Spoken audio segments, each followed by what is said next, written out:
हो, अगदी बरोबर वाचले तुम्ही थंबनेल. सगळ्यात मजबूत गोष्टीही कोसळतात. काय म्हणता, कसं काय? कसं ते जाणून घेण्यासाठी हा व्हिडिओ शेवटपर्यंत बघत राहा.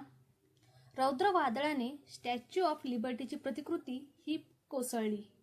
काय म्हणता, कसं काय कोसळली? तुम्हाला काय वाटतं, कसं काय कोसळली असेल?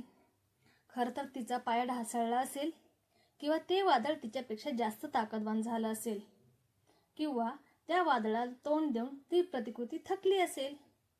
खरंच आपल्याही आयुष्यात असंच काहीसं होतं ना. अचानक आपल्याला ऐकू येतं, अरे त्या व्यक्तीने सुसाईड केलं. जवळच्या व्यक्तीला कोणाला तरी हार्ट अटॅक आला, कोणाला तरी पॅनिक अटॅक आला, आणि आपल्या तोंडून सहज वाक्य निघतं, अरे कसं काय झालं हे? कालच तर भेटला होता तो, अगदी आनंदी वाटत होता. अरे कसं काय झालं हे? किती फिट होता तो, रोज जिमला जायचा, रोज व्यायाम करायचा. असं कसं झालं? असं कसं अचानक पॅनिक अटॅक आला?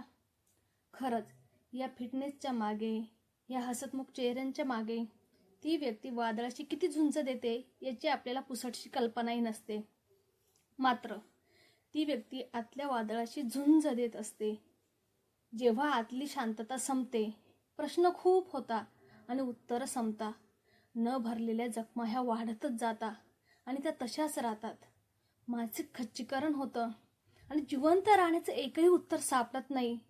तेव्हा माणूस अक्षरशः चक्क पडतो. मनाने पडतो, शरीराने पडतो, आणि शरीर साथ देणं सोडतं. आणि मग असं काही ऐकायला येतं. म्हणून म्हणून कोणाला तरी बोलतं करूया. कोणीतरी कोसळण्याच्या आधी त्याचा खांदा होऊया. कोणाच्या तरी जखमा भरून काढण्याचा प्रयत्न करूया. कोणाच्या तरी जखमांवर फुंकर घालूया. खरंच हा व्हिडिओ जर तुम्हाला आवडला असेल, पटला असेल, तर हा व्हिडिओ लाईक करा, शेअर करा, कमेंट करा आणि फॉलो करा. थँक्यू.